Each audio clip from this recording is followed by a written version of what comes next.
আসসালামু আলাইকুম প্রিয় দর্শক। নির্বাচনের আগে বাংলাদেশে একটি অরাজক পরিস্থিতি তৈরি করার পাশাপাশি আসন্ন ১২ই ফেব্রুয়ারি নির্বাচন ঝুঁকিতে ফেলা তথা নির্বাচন ভণ্ডুলের মতো মিশন নিয়ে মাঠে নেমেছে দিল্লি। দিল্লির ডিপ স্টেট ও নীতি নির্ধারকদের মূল টার্গেট এখন গণভোট। আগামী সাধারণ নির্বাচন বিতর্কিত ও অগ্রহণযোগ্য করার পাশাপাশি জুলাই সনদ বাস্তবায়নের জন্য যে গণভোট হতে যাচ্ছে তা যেন অনুমোদিত না হয়, সেই লক্ষ্যেই এমন সর্বশক্তি নিয়োগ করছে দিল্লি। ভারত সরকার এই অপতৎপরতা সম্পর্কে অবগত একাধিক কূটনৈতিক সূত্র জানিয়েছে যে মানবতা বিরোধী অপরাধের মৃত্যুদণ্ডপ্রাপ্ত শেখ হাসিনাকে মাঠে নামানোর চেষ্টা দিল্লির এই প্রচেষ্টারই অংশ।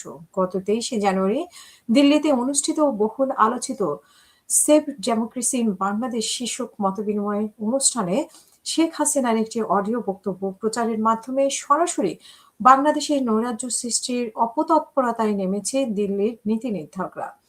হাসিনা তার অডিও বার্তায় দলীয় নেতাদের আসন্ন নির্বাচন বয়কটের পাশাপাশি নির্বাচন প্রতিহত করার আহ্বান জানিয়ে রীতিমতো সন্ত্রাস উস্কে দিয়েছেন। শেখ হাসিনাকে দিয়ে বাংলাদেশের এই নৈরাজ্যকর পরিস্থিতি তৈরির প্রতিবাদে কড়া প্রতিক্রিয়া জানিয়েছে ডক্টর ইউনূসের নেতৃত্বাধীন অন্তর্বর্তী সরকার।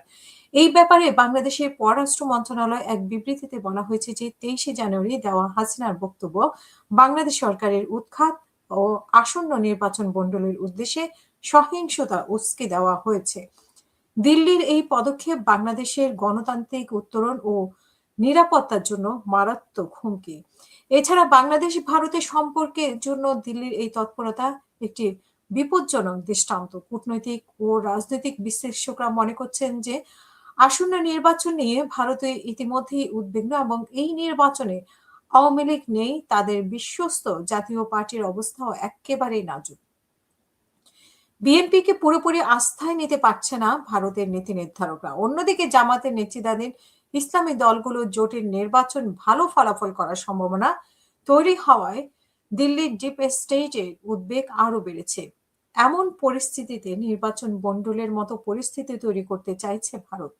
দিল্লিতে গত শুক্রবার মতবিনিময় অনুষ্ঠানে আয়োজনে সেখানে শেখ হাসিনাকে দিয়ে অডিও বক্তব্য প্রচার সহ সবকিছুর নেপথ্যে ভারতীয় ডিপ স্টেট তথা গোয়েন্দা সংস্থাগুলো সরাসরি কাজ করছে বলে দিল্লির একাধিক কূটনৈতিক সূত্র জানিয়েছে এবং foreign correspondence club of south Asia এবং ইন্টারন্যাশনাল অ্যাসোসিয়েশন অফ প্রেস ক্লাবের ব্যানারে দিল্লিতে মতবিনিময় অনুষ্ঠানে মূলত ভারতীয় গোয়েন্দা সংস্থায় সরাসরি তদারকি করেছে।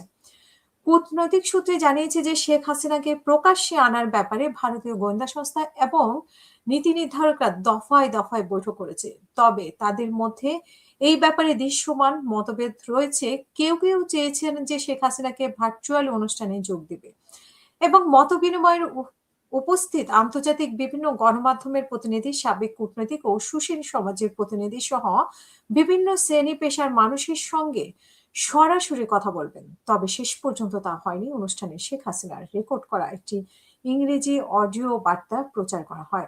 ইংরেজির পাশাপাশি বাংলাও শেখ হাসিনার একটি বার্তা রেকর্ড করা হয়েছিল। তবে শেষ মুহূর্তে কারিগরি সমস্যার কথা জানিয়ে ওই অডিও বার্তা প্রচার করা হয়নি বলে কূটনৈতিক সূত্রগুলো জানিয়েছে।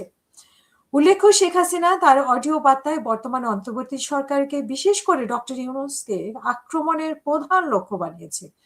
ভারতীয় গোয়েন্দা সংস্থার তৈরি করা স্ক্রিপ্ট অনুযায়ী শেখ হাসিনা ডক্টর ইউনূসকে খুনি, ফ্যাসিস্ট, সুদখোর, ক্ষমতালোভী, বিশ্বাসঘাতক হিসেবে উল্লেখ করার পাশাপাশি বর্তমান সরকারের বাংলাদেশের ভূখণ্ড ও সম্পদ বিদেশিদের কাছে বিকিয়ে দেওয়ার চক্রান্ত করছে বলে উল্লেখ করেছে। শেখ হাসিনা মাঠে নামার উদ্দেশ্য সম্পর্কে দিল্লির একটি নির্ভরযোগ্য কূটনৈতিক জানিয়েছে যে foreign correspondence club of south এশিয়ার সামনে রেখে যা করা হয়েছে তা নজিরবিহীন। এই ধরনের অনুষ্ঠানে অতীতে কখনোই হয়নি। এর মূল উদ্দেশ্য ছিল আগামী নির্বাচন ও গণভোট ব্যাহত করা। দিল্লির নীতি নির্ধারকরা কোনোভাবেই ডক্টর মোহাম্মদ ইউনূসকে মেনে নিতে পারেনি। ডক্টর ইউনূসকে চাপে ফেলতে দিল্লির একটাই শেষ প্রচেষ্টা। দিল্লির নীতি নির্ধারকরা চাইছেন যে গণভোট যেন হাঁ জয়যুক্ত না হয়।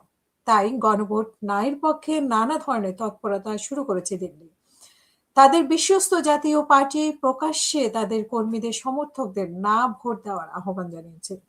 গণভোট কোনোভাবেই না জয়যুক্ত হয়, তাহলে শেষ পর্যন্ত ডক্টর মোহাম্মদ ইউনূস একটি শিক্ষা দেওয়া যাবে বলে মনে করছে ভারত।